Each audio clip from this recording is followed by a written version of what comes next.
Hello बच्चों, आप सभी का वेलकम करता हूं अपने इस आज की वीडियो में। आज मैं आप लोगों के सामने लेकर आया हूं स्टोइकोमेट्रिक कैलकुलेशन। ये जो स्टोइकोमेट्रिक कैलकुलेशन है बेटा, बहुत ही इजी पार्ट है केमिस्ट्री का, बट कई बार बच्चों के इसमें डाउट आ जाता है। तो चलिए बात करते हैं एक्चुअली स्टोइकोमेट्री होती क्या है। ठीक है बेटा, स्टोइकोमेट्रिक मतलब क्या होता है कि मेजरमेंट। इसका मतलब होता है मेजरमेंट ऑफ रिएक्टेंट और प्रोडक्ट क्वांटिटी वाइज। मतलब कि मान लो मैंने तुमसे कहा कि I have given you 20 gram methane, after combustion how much water will form या how much carbon dioxide will form. तो चलिए आइए हम और आप मिलकर इसे समझते हैं इस टॉपिक को। मान लीजिए बेटा, हमने एक क्वेश्चन इसमें बनाया है इसको समझने के लिए। How much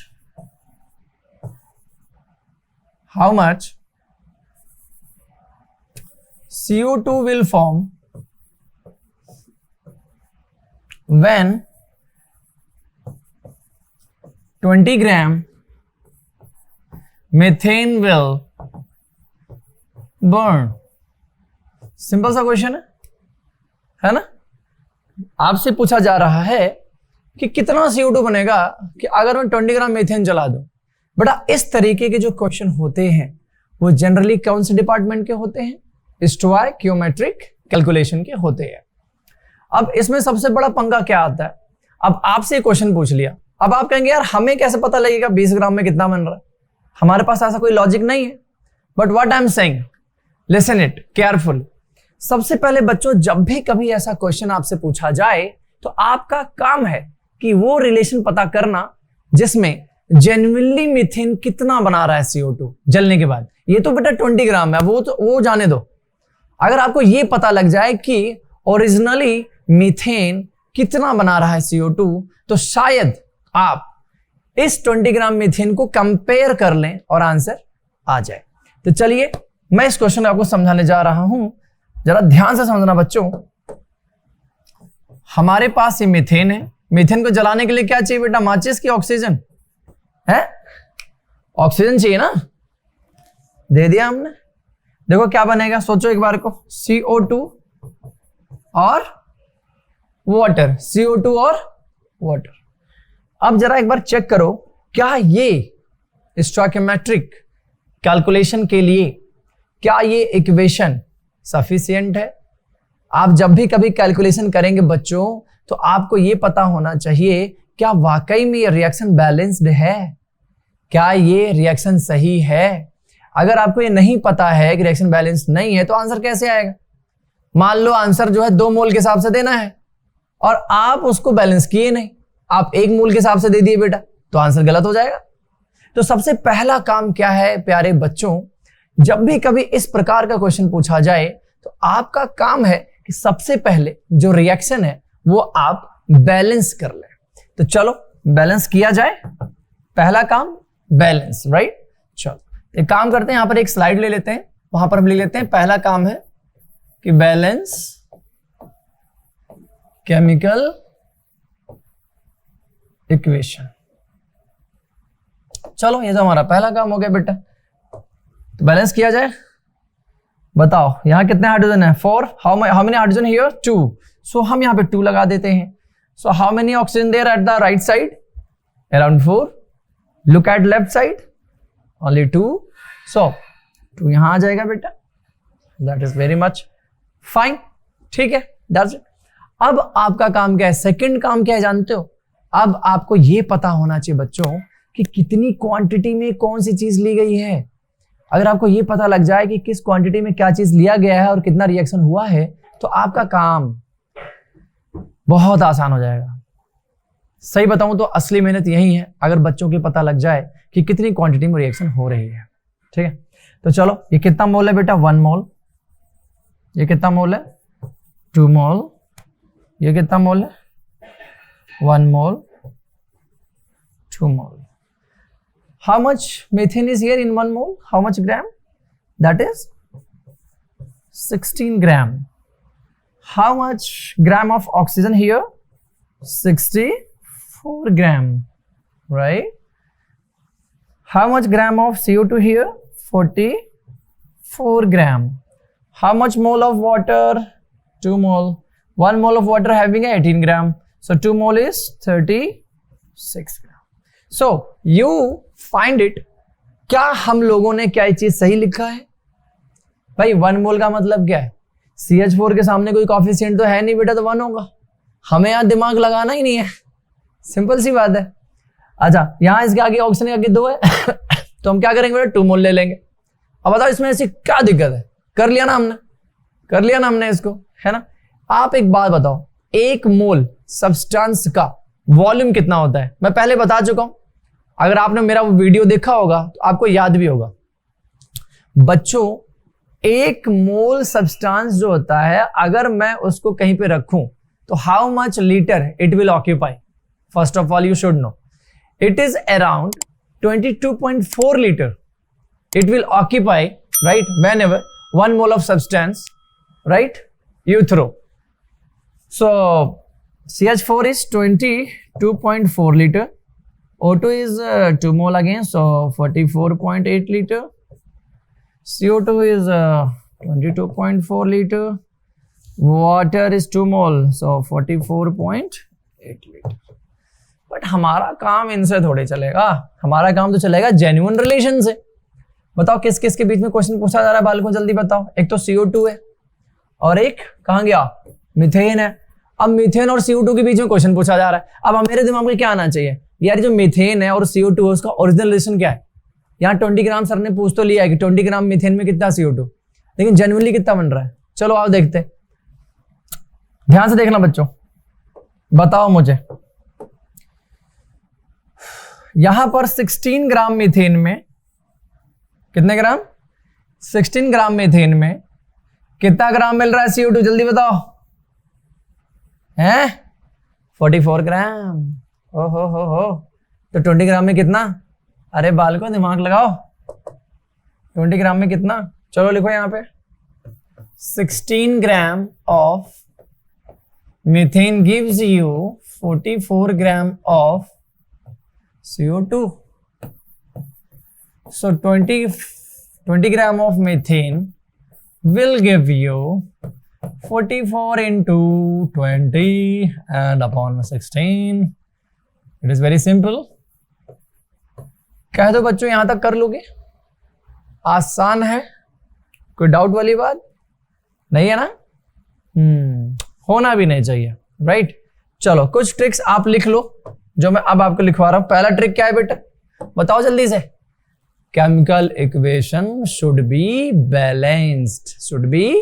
balanced. Second one is what? आपको लिखना है उस रिएक्शन में उनकी क्वांटिटी, मोल, मास, लीटर, ये सारी चीजें आपने लिखनी है, ध्यान रखना ये बात। एक काम करते हैं, लिख लेते हैं, right the mole, mass, litre of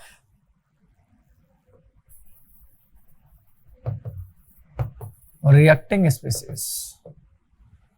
और तीसरा पॉइंट क्या था याद करो, हमने ओरिजिनल रिलेशन फाइंड आउट किया था कि आखिरकार कितना बन रहा है, कितने क्वांटिटी में बन रहा है, किसके रिएक्शन से बन रहा है, ये चीजें हमें पता होनी चाहिए। ठीक है, तो चलो लिख लेते हैं फटाफट। तीसरी बात क्या लिखें बताओ? है find the actual relation between species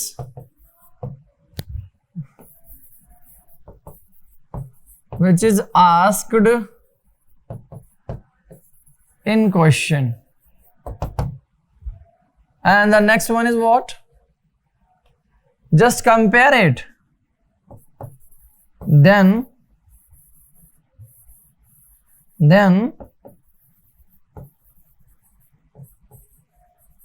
compare it.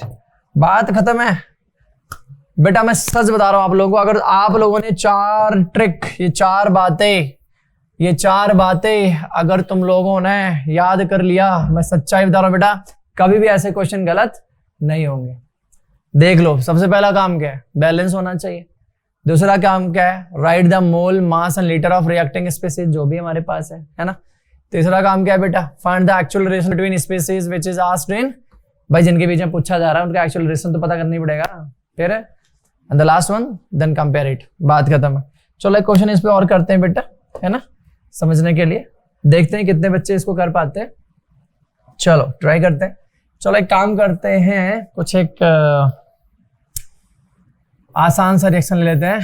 N2 ने H2 के साथ रिएक्शन किया, क्या बनाया बच्चों बताओ? NH3 बनाया, ठीक है। अब देखो यहां पर क्वेश्चन में क्या पूछा जा रहा है, right? If you have given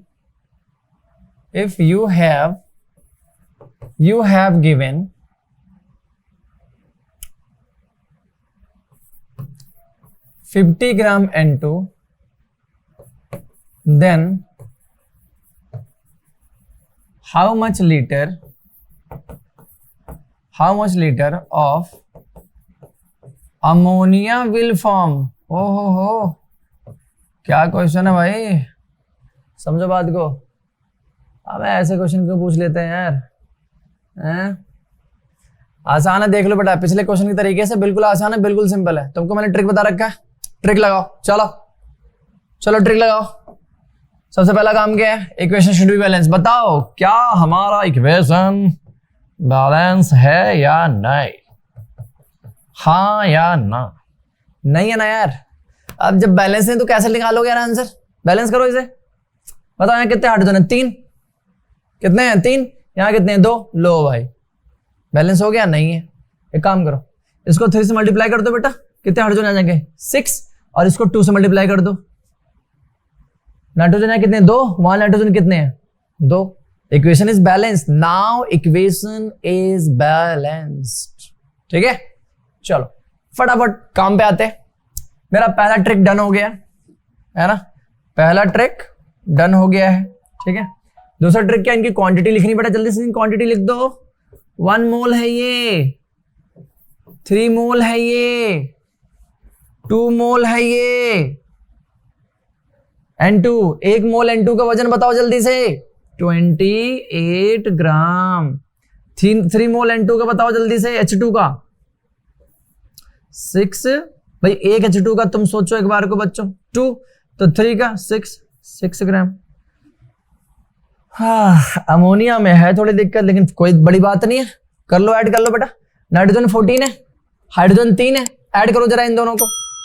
14 + 3 कितना हो गया? 17। 17 2 जा 34 ग्राम। अब जरा ओरिजिनल रिलेशन बताओ N2 का, और करना भाई, दिमाग लगाना लड़के। कैसे करेगा? हैं? दिमाग लगाओ जल्दी। देखो यहाँ पे क्या कर रहे हैं हम लोग, देखो ध्यान से देखो। हमारा दूसरा ट्रिक था वो तो हो गया भैया, मोल ग्राम। मैं लीटर नहीं लिख रहा हूं, लगा लेना तुम लोग, पता है ना, मालूम है ना। हाँ, गलती से बोल मत देना, नहीं मालूम। अच्छा जरा देखो यहाँ पर क्या करना है हम लोगों को, N2 और NH3 के बीच में ओरिजिनल रिलेशन क्रिएट करना है। तो जरा देखो कैसे करना। N2 28 ग्राम, N2 गिव्स 34 ग्राम। क्या? अमोनिया है ना, अमोनिया दे रहा ना भाई, अमोनिया दे रहा है यार। अगर 34 ग्राम मिल रहा है 28 ग्राम में भाई, तो 50 ग्राम में कितना अमोनिया? अरे वो बचपन वाली बात याद है, जब घर पे वो मामा चाचा आ जाते थे कभी कभी, क्या बोलते थे बताओ? 5 रुपए में अगर इतने पेन है तो 10 रुपए में कितने पेन? क्या करते थे, याद करो वो दिन। आपको ये लॉजिक ऑटोमेटिक क्लियर हो जाएगा, ऑटोमेटिक क्लियर। जब 28 ग्राम में 34 ग्राम अमोनिया मिल रहा है बच्चों, तो कहीं ना कहीं 50 ग्राम में कितना मिलेगा? 50 इंटू, ए बताना रे बाबा, 50 इंटू 34 अपॉन में 28 आ गया ना बेटा। This is what? Gram of ammonia, that's it. तो बताओ बच्चों आप लोगों को कैसा लगा? स्टोइकियोमेट्रिक कैलकुलेशन कितना आसान है, सोचो। अच्छा मान लो आपसे इसी में कोई पूछ ले, ग्राम से ग्राम में जवाब नहीं चाहिए, मैं चाहता हूं कि आपका ग्राम में है रिएक्टेंट, प्रोडक्ट की क्वांटिटी मोल में आ जाए। बताओ कोई बड़ी बात है? सच बताओ, दिल से सोच के देखो एक बार, क्या बड़ी बात है कि ग्राम को आप मोल में ना बता पाओ? है कोई बड़ी बात नहीं, बहुत आसान है। यू सी हियर, यहां पर मान लो ये कुछ ग्राम आ गया, अब कितना भी ग्राम आ रहा है वो एक अलग चीज है। तो क्या आपको मैंने मोल निकालने का फॉर्मूला नहीं बताया? सच सच बताना है, बता रखा है ना, given mass upon molar mass. बताओ मेरे प्यारे बच्चों, अगर आपने इसका वेट है ना ग्राम में निकाल लिया है तो कहीं ना कहीं आप मोल में कन्वर्ट कर लोगे या नहीं कर लोगे? बहुत आसान सी बात है, you can do easily, I know that. ठीक है, तो बच्चों इसी के साथ मैं आप लोगों से विदा लेता हूं आज, है ना। मिलता हूं अगली क्लास में ऐसे दिलचस्प टॉपिक के साथ। ठीक है, और भी कुछ ट्रिक्स, कुछ बातें जो हम लोग ऑलमोस्ट करते ही करते हैं। तब तक के लिए नमस्कार, टेक केयर।